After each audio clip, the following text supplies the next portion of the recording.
Hello ಸ್ನೇಹಿತರೆ, ಮತ್ತೊಂದು ವಿಡಿಯೋಗೆ ಸ್ವಾಗತ. ಮಹಿಳಾ ಮತ್ತು ಮಕ್ಕಳ ಅಭಿವೃದ್ಧಿ ಇಲಾಖೆ ಕಡೆಯಿಂದ ವಿದ್ಯಾರ್ಥಿಗಳಿಗೆ 48,000 ರೂಪಾಯಿ ವಿದ್ಯಾರ್ಥಿ ವೇತನವನ್ನು ನೀಡುತ್ತಿದ್ದಾರೆ. ಹೌದು, ವಿದ್ಯಾರ್ಥಿಗಳಿಗೆ 48,000 ರೂಪಾಯಿ ವರ್ಷಕ್ಕೆ ಸ್ಕಾಲರ್ಶಿಪ್ ಅನ್ನು ನೀಡುತ್ತಿದ್ದಾರೆ. ಈ ಒಂದು ವಿಡಿಯೋದಲ್ಲಿ ಈ ಒಂದು ವಿದ್ಯಾರ್ಥಿ ವೇತನಕ್ಕೆ ಅರ್ಜಿ ಸಲ್ಲಿಸುವುದು ಹೇಗೆ ಮತ್ತು ಈ ಒಂದು ಸ್ಕೀಮ್ಗೆ ಯಾರೆಲ್ಲ ವಿದ್ಯಾರ್ಥಿಗಳು ಎಲಿಜಿಬಲ್ ಇದ್ದಾರೆ ಮತ್ತು ಅರ್ಜಿ ಸಲ್ಲಿಸುವುದಕ್ಕೆ ಯಾವ ಡಾಕ್ಯುಮೆಂಟ್ಸ್ ಬೇಕಂತ ಎಲ್ಲ ಸಂಪೂರ್ಣ ಮಾಹಿತಿ ಈ ಒಂದು ವಿಡಿಯೋದಲ್ಲಿ ನೋಡೋಣ. ವಿಡಿಯೋ ಶುರು ಮಾಡೋದಕ್ಕಿಂತ ಮುಂಚೆ ನೀವೇನಾದರೂ ನಮ್ಮ ಚಾನಲ್ಗೆ ಹೊಸದಾಗಿ ವಿಸಿಟ್ ಮಾಡ್ತಾ ಇದ್ರೆ ಈ ಕೂಡಲೇ ಚಾನಲ್ಗೆ ಸಬ್ಸ್ಕ್ರೈಬ್ ಆಗಿ ಹಾಗೂ ವಿಡಿಯೋಗೊಂದು ಲೈಕ್ ಮಾಡಿ. ಮತ್ತು ನಮ್ಮ ಟೆಲಿಗ್ರಾಮ್ ಚಾನಲ್ಗೆ ಏನಾದರೂ ಜಾಯ್ನ್ ಆಗಿಲ್ಲ ಅಂದರೆ ಡಿಸ್ಕ್ರಿಪ್ಷನಲ್ಲಿ ಟೆಲಿಗ್ರಾಮ್ ಚಾನಲ್ ಲಿಂಕ್ ಇರುತ್ತೆ. ಆ ಒಂದು ಲಿಂಕ್ ಮೇಲೆ ನೀವು ಕ್ಲಿಕ್ ಮಾಡ್ಕೊಂಡ್ಬಿಟ್ಟು ಟೆಲಿಗ್ರಾಮ್ ಚಾನಲ್ಗೆ ಜಾಯ್ನ್ ಆಗಬೇಕಾಗುತ್ತೆ.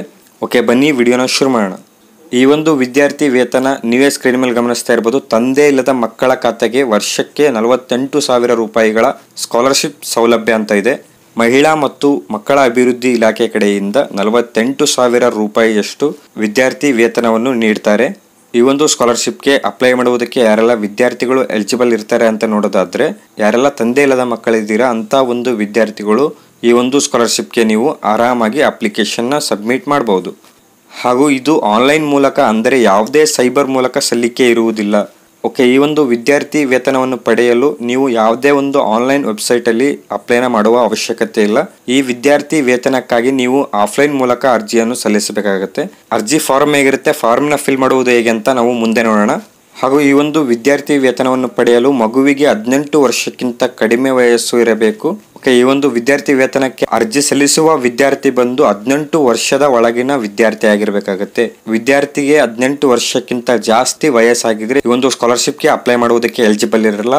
ಸೊ ವಿದ್ಯಾರ್ಥಿ ಬಂದ್ಬಿಟ್ಟು 18 ವರ್ಷದ ಒಳಗಿನ ವಿದ್ಯಾರ್ಥಿ ಆಗಿರಬೇಕಾಗುತ್ತೆ. ಹಾಗೂ ಅರ್ಜಿ ಫಾರಂ ಅನ್ನು ಖುದ್ದಾಗಿ DC ಕಚೇರಿಯಿಂದ ತಂದು ಬೇಕಾಗುವ ದಾಖಲೆಗಳನ್ನು ಇಟ್ಟು ಶಾಲೆ ಅಥವಾ ಕಾಲೇಜು ಮುಖ್ಯೋಪಾಧ್ಯಾಯ ಪ್ರಾಂಶುಪಾಲರು ಸಹಿ ಮತ್ತು ಸೀಲ್ ಮಾಡಿದ ಮೇಲೆ ಪುನಃ DC ಆಫೀಸ್ಗೆ ಸಲ್ಲಿಸಬೇಕು. ಓಕೆ, ಅರ್ಜಿಯನ್ನು ಸಲ್ಲಿಸುವುದಕ್ಕೆ ನೀವು ನಿಮ್ಮ ಜಿಲ್ಲೆಯ DC ಆಫೀಸ್ಗೆ ಭೇಟಿ ನೀಡಿ ಈ ಒಂದು ಸ್ಕಾಲರ್ಶಿಪ್ ನ ಅರ್ಜಿ ಫಾರ್ಮ್ ನ ತಗೊಂಡು ನೀವು ಫಿಲ್ ಮಾಡಿಬಿಟ್ಟು ನಿಮ್ಮ ಸ್ಕೂಲ್ ಅಥವಾ ಕಾಲೇಜಿನ ಪ್ರಿನ್ಸಿಪಲ್ ಸಹಿ ಮತ್ತು ಸೀಲ್ ಅನ್ನು ಮಾಡಿಕೊಂಡು ನೀವು ಪುನಃ ಮತ್ತೆ ಈ ಒಂದು ಅರ್ಜಿಗೆ ಬೇಕಾದಂತಹ ದಾಖಲೆಗಳನ್ನು ಅಟ್ಯಾಚ್ ಮಾಡಿಬಿಟ್ಟು ಮತ್ತೆ ನೀವು DC ಆಫೀಸ್ಗೆ ನೀವು ಸಬ್ಮಿಟ್ ಮಾಡಬೇಕಾಗುತ್ತೆ. ಅದಾದ ನಂತರ ಅವರ ಸಿಬ್ಬಂದಿಗಳು ಮನೆ ಭೇಟಿ ನೀಡಿ ಪರಿಶೀಲನೆ ಮಾಡಿದ ಮೇಲೆ ಯೋಜನೆ ಪ್ರಾರಂಭವಾಗುತ್ತದೆ. ಇಷ್ಟೆಲ್ಲ ಪ್ರೊಸೆಸ್ ಆದ ನಂತರ ನಿಮ್ಮ ಮನೆಗೆ ಖುದ್ದಾಗಿ ಅವರು ಭೇಟಿ ನೀಡಿಬಿಟ್ಟು ವೆರಿಫಿಕೇಶನ್ ಮಾಡ್ಬಿಟ್ಟು ನಿಮ್ಗೆ ಸ್ಕಾಲರ್ಶಿಪ್ ನ ಬಂದು ಸ್ಯಾಂಕ್ಷನ್ ಮಾಡ್ತಾರೆ.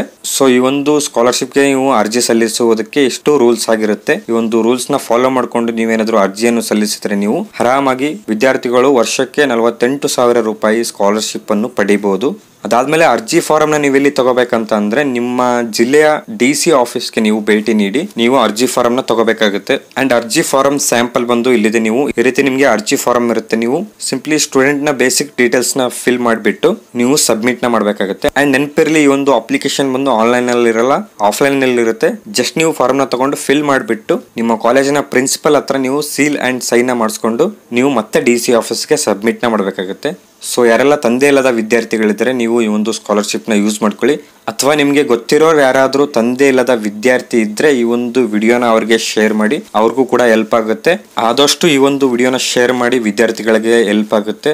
ಅಂಡ್ ಈ ಒಂದು ಅರ್ಜಿ ಫಾರಂ ಫೋಟೋ ಬಂದು ನಮ್ಮ ಟೆಲಿಗ್ರಾಮ್ ಅಲ್ಲಿ ಇದೆ. ನೀವು ಆರಾಮಾಗಿ ಯಾವ ರೀತಿ ಫಿಲ್ ಮಾಡ್ಬೇಕಂತ ನೋಡ್ಕೊಂಡು ನೀವು ಅರ್ಜಿ ಫಾರಂ ನ ತಗೋಬೇಕಾಗುತ್ತೆ. ಓಕೆ, ಐ ಹೋಪ್ ಈ ಒಂದು ವಿಡಿಯೋ ನಿಮ್ಗೆ ಇಷ್ಟ ಆಗಿದೆ ಅನ್ಕೊಳ್ತೀನಿ. ವಿಡಿಯೋ ಇಷ್ಟ ಆದ್ರೆ ವಿಡಿಯೋಗೊಂದು ಲೈಕ್ ಮಾಡಿ. ಚಾನಲ್ಗೆ ಏನಾದ್ರು ಇನ್ನೂ ಸಬ್ಸ್ಕ್ರೈಬ್ ಆಗಿಲ್ಲ ಅಂದ್ರೆ ಸಬ್ಸ್ಕ್ರೈಬ್ ಆಗಿ ಅಂತ ಹೇಳ್ತಾ ಮತ್ತೆ ಸಿಗೋಣ ಮುಂದಿನ ವಿಡಿಯೋ ಅಲ್ಲಿ. Thank you.